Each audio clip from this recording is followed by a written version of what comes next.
Hi everyone. இது ஒரு எச்சரிக்கை பதிவு. 23 வயதுகளையுடைய இளம் தாதி ஒருவரின் உயிரை காவு கொண்ட லான் எப் வெறும் 10,000 ரூபாய்க்காக தன் உயிரையை மாய்த்து கொண்ட மிக பெரும் சோகம் கம்பஹா பகுதியில் இடம்பெற்றிருந்தது.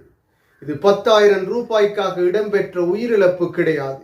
மிரட்டப்பட்டதன் காரணத்தினால் அவருடைய தகவல்களை வெளியிடுவோம் என மிரட்டப்பட்ட நிலையில் பிளாக்மெயில் செய்யப்பட்ட நிலையிலே இந்த உயிரிழப்பு சம்பவம் பதிவாகியிருந்தது. எனவே இந்த தகவல் அனைவருக்கும் எச்சரிக்கையான பதிவாகவே காணப்படுகின்றது. ஒன்லைனூடாக எப்களை பயன்படுத்தி லோனாக கடனாக பணங்களை பெறும் பொழுது அவதானமான முறையில் செயற்படுங்கள்.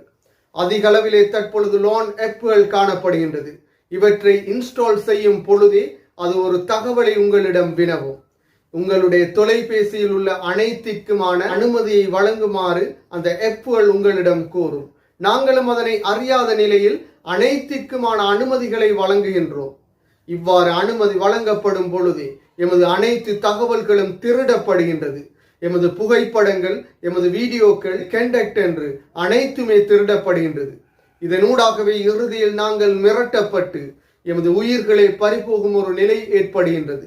இந்த நிலையை 23 வயதுகளையுடைய ஹிமாயா செவ்வந்தி என்ற பெண்ணிற்கும் ஏற்பட்டிருந்தது. தாதியாக பணிபுரிந்து இருந்த நிலையில் 10,000 ரூபாய் பணத்தினை இந்த லோன் எப்பூடாக பெற்ற நிலையில் அதிக வட்டியாக மீட்டர் வட்டியாக வளர்ச்சி அடைந்து 28,000 ரூபாயாக வளர்ச்சி அடைந்து காணப்பட்டது. இந்த தொகையை செலுத்தாத நிலையில் அவர் பலமுறை மிரட்டப்பட்டுள்ளார்.